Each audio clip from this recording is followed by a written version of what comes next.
Salut à tous et bienvenue sur cette vidéo. On va parler du LP08.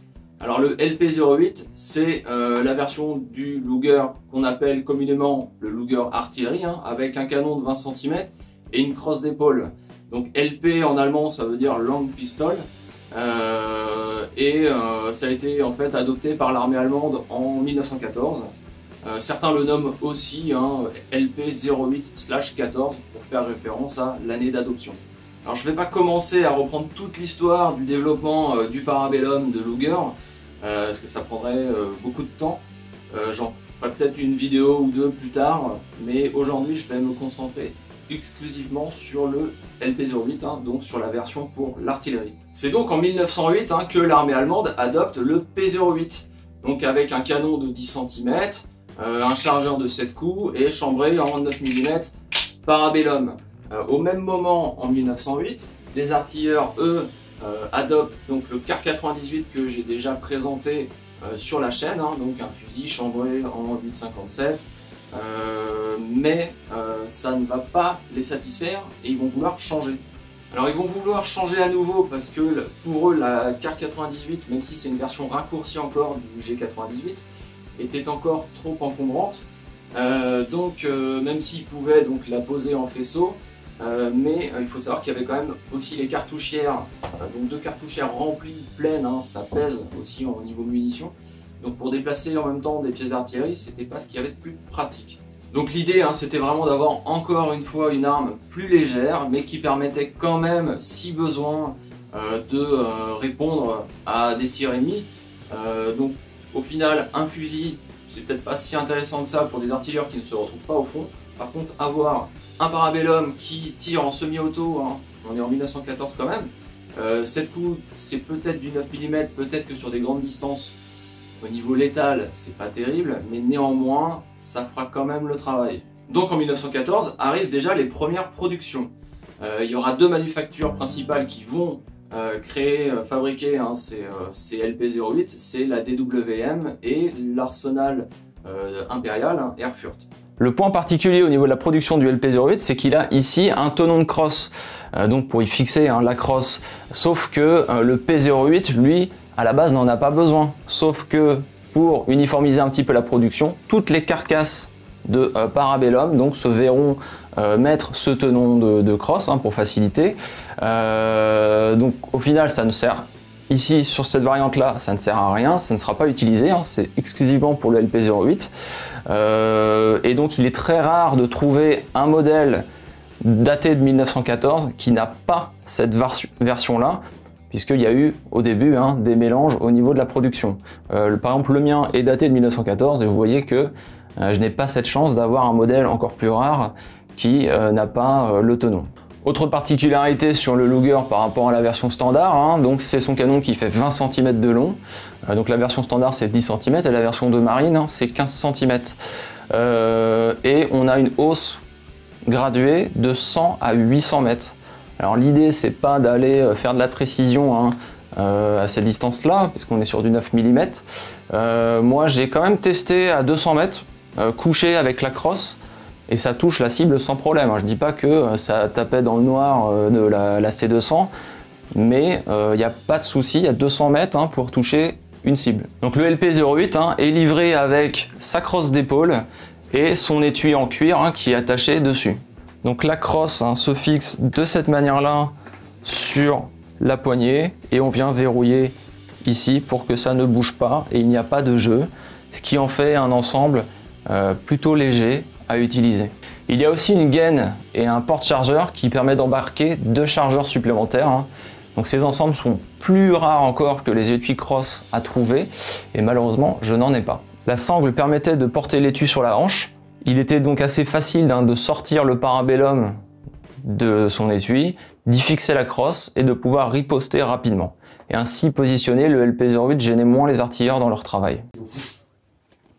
Parce que si tu ne plaques pas bien au fond, tu peux avoir des phénomènes de bouchement. Ouais. Tu vois ton barrier, il est mort. Il y a peu de risque, mais il est mort.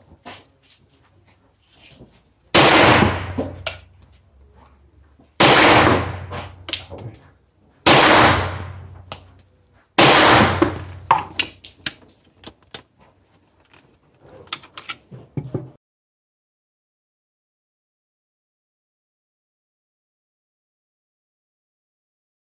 Alors durant le conflit, le modèle va peu évoluer.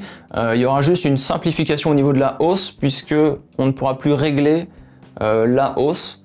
Donc sur mon modèle, j'ai encore les vis qui permettent de régler la hausse, mais il faut aussi un outil spécial pour pouvoir le faire. À noter aussi une subtilité sur la hausse puisque celle-ci se décale très légèrement sur la gauche quand on la monte. En fait, ils avaient pensé à l'époque qu'au niveau de la balistique du 9 mm, ça nécessitait ce décalage sur les grandes distances. Donc durant la guerre, ce LP-08 a été utilisé par d'autres unités que les artilleurs.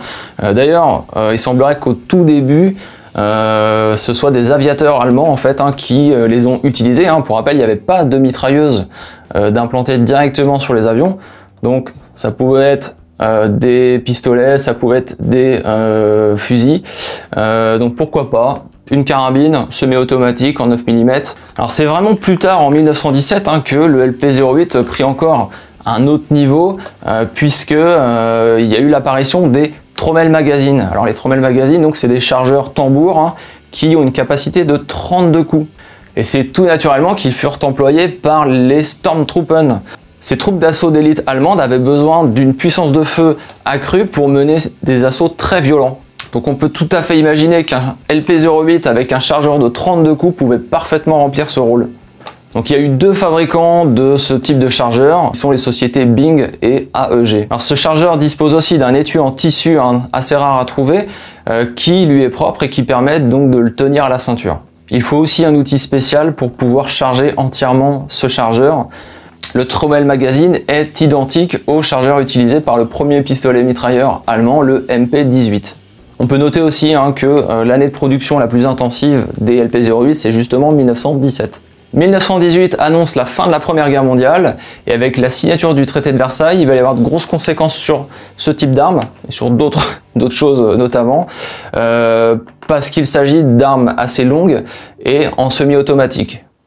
Donc on va avoir beaucoup de LP-08 qui vont se retrouver avec un canon raccourci et avec la hausse enlevée, ce qui augmente aussi leur rareté aujourd'hui.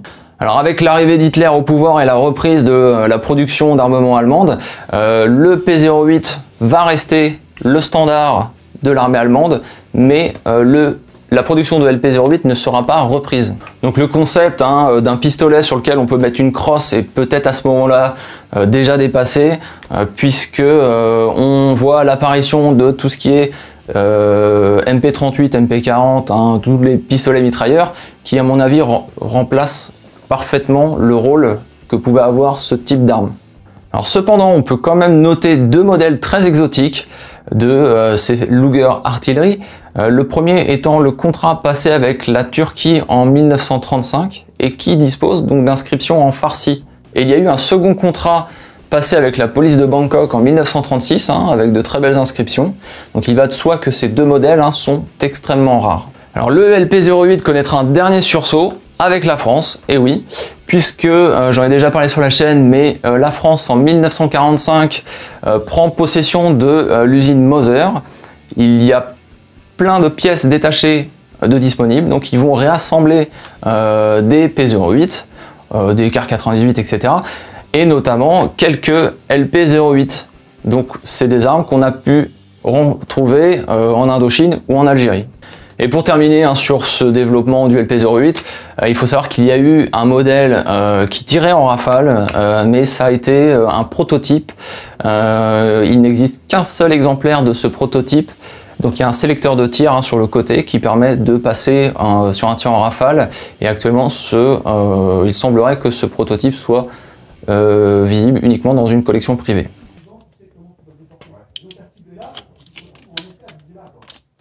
Mais avec donc il faut voir ta cible, voir ton électron et puis après déporter. Voilà, c'est ça. Alors tu t'es couché. On va faire en interne à 200 mètres ouvert. C'est l'équivalent, c'est à peu près l'équivalent du 223.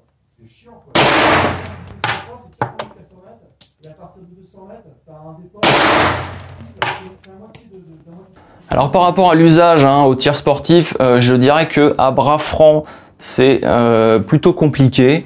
Ce n'est pas par rapport au poids de l'arme, c'est par rapport à la distance entre la hausse et le guidon. En fait, l'arme est vraiment faite pour être utilisée avec la crosse. Pourquoi? Parce que si vous voulez, la distance hausse-guidon est la plus courte sur les modèles de Parabellum. Si on compare avec un P08 standard, on se rend compte que c'est plus long sur le P08 standard. En fait, pourquoi on a ce phénomène-là? Parce que l'arme est vraiment faite pour être utilisée avec la crosse. On se retrouve ici, l'œil se trouve à la bonne distance au final de la hausse, et là on a une vue très claire, beaucoup plus claire que quand on est à bras franc. Et aussi, c'est beaucoup plus agréable de l'utiliser au niveau de la détente avec la crosse d'épaule, c'est tellement plus confortable. Au niveau précision, bien évidemment, même si c'est une arme qui à plus de 100 ans, à 25 mètres, il n'y a aucun problème. Comme je l'ai dit tout à l'heure, à 200 mètres, je touche la cible. À 25 mètres, ça ne sort pas du 9 ou du 10. Voilà, la vidéo touche à sa fin sur ce magnifique LP08, dit Luger Artillery. Donc pour moi, c'est vraiment une pièce de collection qui a une grande valeur pécuniaire, une grande valeur historique. Donc c'est vrai que je suis très heureux de le posséder. Mais je le sors très peu au stand, puisque je préfère le préserver en l'état. Je vous remercie d'avoir suivi cette vidéo, n'hésitez pas à poser vos questions dans les commentaires, et je vous dis à la prochaine.